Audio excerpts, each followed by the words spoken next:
Hi, I'm Kathy Broussard. I'm with the National Ag Statistics Service. I'm the Louisiana State Statistician, and I'm at the Beekeepers Conference in Alexandria. And what we're doing here today is we're letting people know that the Ag Census is coming up in December. You're going to get a questionnaire in the mail, and it's important that you provide us with that data, because that data helps us understand the changes over the past 5 years that have happened in agriculture, and it helps us plan for the future.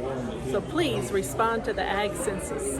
So what I'm going to do today, I don't have much time, but I'm going to give you a bee and honey update from the NASS survey programs and talk a little bit about the Census of Agriculture. All right. We are the official statistical agency for USDA. Our mission is to provide timely, accurate, and useful statistics and service to U.S. agriculture.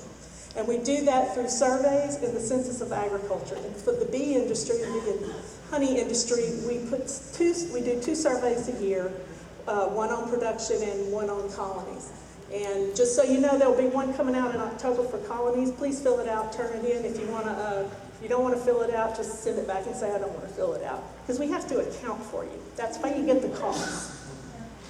All right, so our most current information was put out on August 1 on the production, and we have the colonies that was put out, I'm sorry, I have that backwards. Colonies came out on August 1, and the production came out on March 18.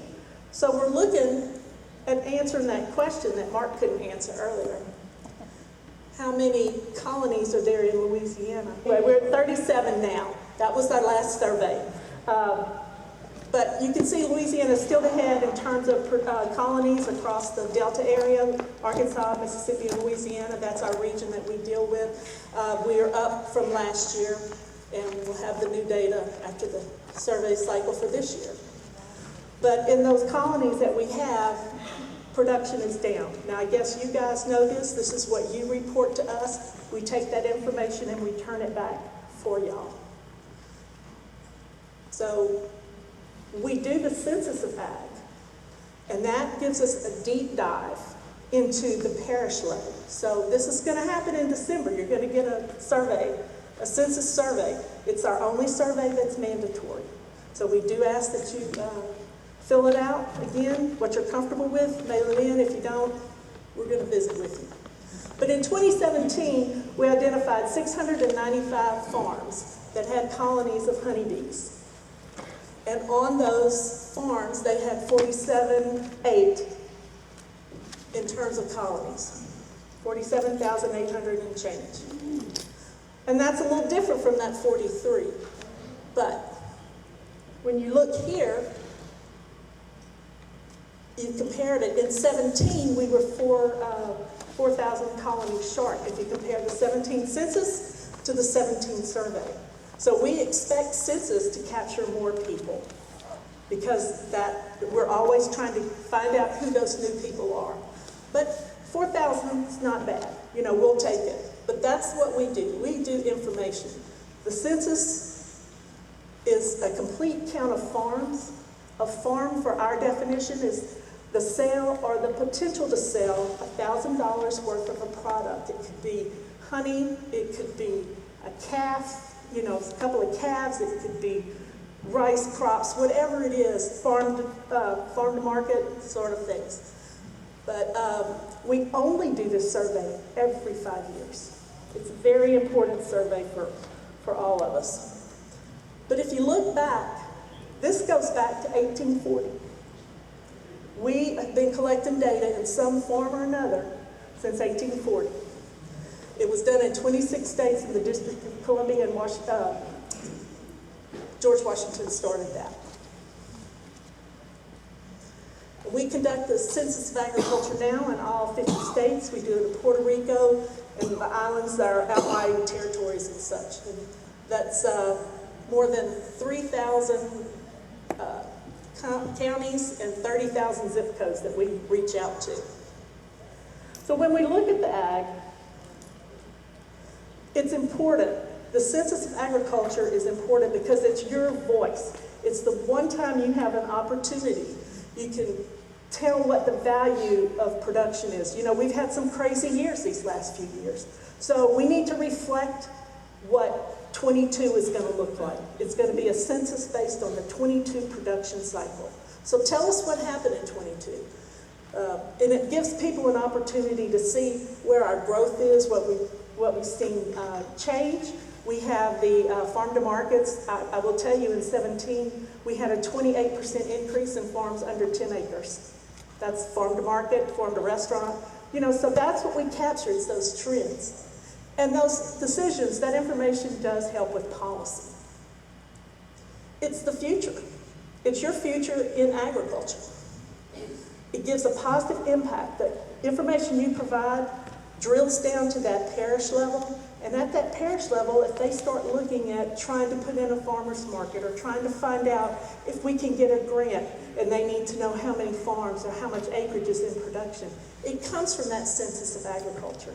The universities use it to get grants at the national level so they can help drills down to the local level. So your future depends on what you report. We give us an idea of what agriculture is looking like.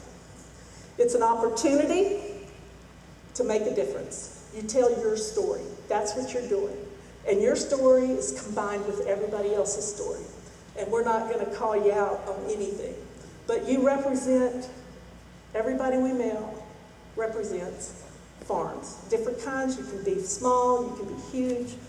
We just need everybody and all types represented. We want you to respond when you get that census survey, and we want you to return it quickly, because we'll do some follow-up. I'm sure you're aware of follow-up. But this, like I said earlier, this is the only survey we have that is required by law.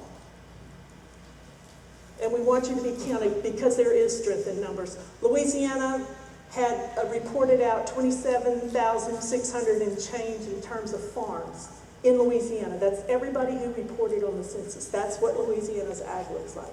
We expect that to increase. We capture demographics. We want to know what the face of farmers look like.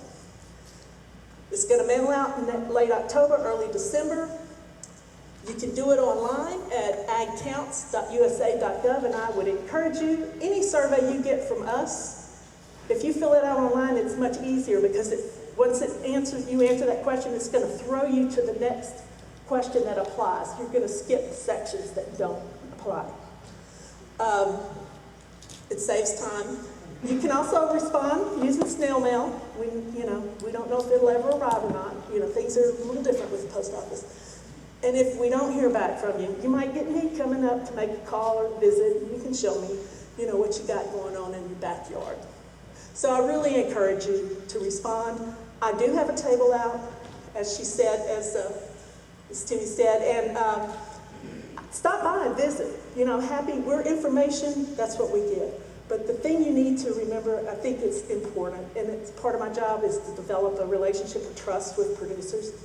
Any information you give us, names, addresses, phone numbers, any data you report on a questionnaire, we separate it. Once we account for you, we separate it, and your name and address is protected. We don't give it to the IRS. We don't give it to anybody, really. We have a security clause, confidentiality requirement that we have to follow. So your information is protected.